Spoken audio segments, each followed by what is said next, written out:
ایک باغ میں جہاں ایک شخص کا اونٹ دیوانہ ہو گیا تھا اور وہ حضور کو بلا کے لے گئے۔ اونٹ دیوانہ ہو جائے تو سخت نقصان دہ ہوتا ہے، تو صحابہ کہتے ہیں کہ حضور جب داخل ہوئے تو ہم ڈرے کہیں حضور کو نقصان نہ پہنچا دے، کیونکہ وہ حضور کو دیکھ کے دوڑتا ہوا آیا، لیکن جو ہی وہ قریب آیا تو منظر عجیب تھا۔ اس نے اپنی پیشانی حضور کے قدموں میں رکھ دی اور سجدہ ریز ہو گیا۔ جب اونٹ کی اس محبت کو ہم نے دیکھا تو برجستہ کہا کہ نحنو احق ان نسجد للنبی صلی اللہ علیہ وآلہ وسلم، حضور ہمارا بھی جی چاہتا ہے کہ ہم آپ کو سجدہ کریں۔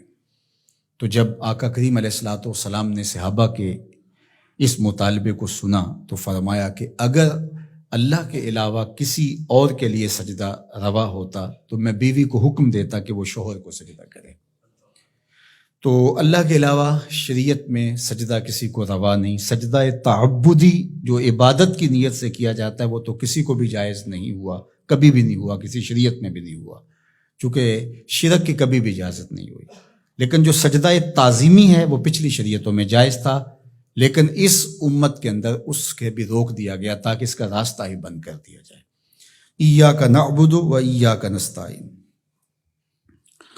ہم تیری ہی عبادت کرتے ہیں اور تجھی سے استعانت طلب کرتے ہیں، تجھی سے مدد مانگتے ہیں۔ عبادت کسے کہتے ہیں؟ اقصی غایت التذلل والخضوع، انتہائی درجے کی عاجزی اور انکساری عبادت ہے، اور عبادت کا جو نقطہ کمال ہے وہ سجدہ ہے۔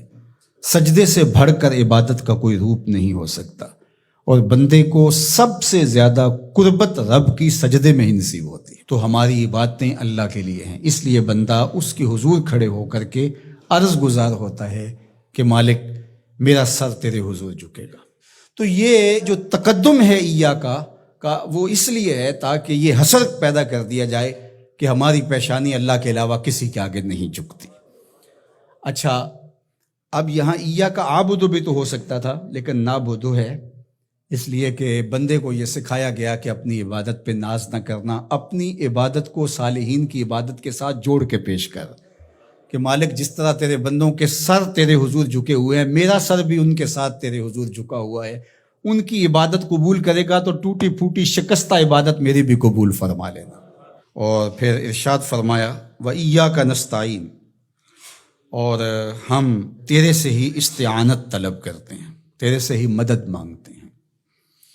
استعانت اون سے ہے، اور استعانت کا معنی پھر یہ طلب ماخذ ہے نا اس کا، خاصہ باب استفعال کا، تو پھر اس کا مطلب یہ ہوا طلب الاون، مدد کا طلب کرنا۔ تو ہم اللہ جل شانہ کی عبادت بھی کرتے ہیں، اور پھر دوسرا درجہ جو ہے مدد طلب کرنا، نصرت اور تائید طلب کرنا، وہ بھی ہم اللہ سے طلب کرتے ہیں۔ تو اس لیے عبادت بھی اسی کے لیے ہے، کسی اور کے لیے عبادت ہو ہی نہیں سکتی، اور مدد اور نصرت بھی اسی سے ہی طلب کی جائے گی۔ جس طرح ایاک معنی میں حسر پیدا کرنے کے لیے اس کو مقدم کیا گیا ہے، ایاک نعبد و ایاک نستعین، تو یہاں بھی ایاک کو اسی طرح مقدم کر کے وہی زور یہاں کلام میں پیدا کیا گیا ہے، تاکہ جو ہے وہ سمجھنے والے اس کو سمجھنے میں کوئی ٹھوکر نہ کھائیں، اور اللہ ہی سے مدد طلب کرنی چاہیے۔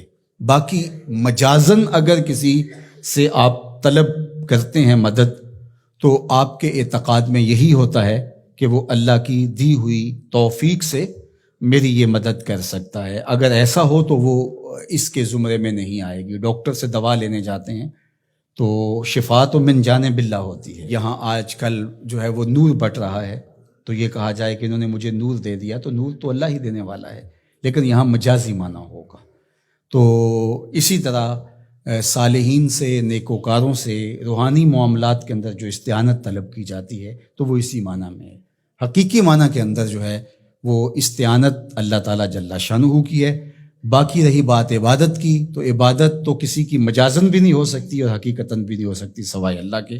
یہ ساری کہانی بیان کرنے کے بعد اپنی وفاداری کا یقین دلایا، اور پھر ہاتھ پھیلا کر کے اس نے کہا اہدنا الصراط المستقیم، مالک تجھ سے صراط مستقیم طلب کر رہا، ہدایت مانگی صراط مستقیم کی، سیدھی راہ کی۔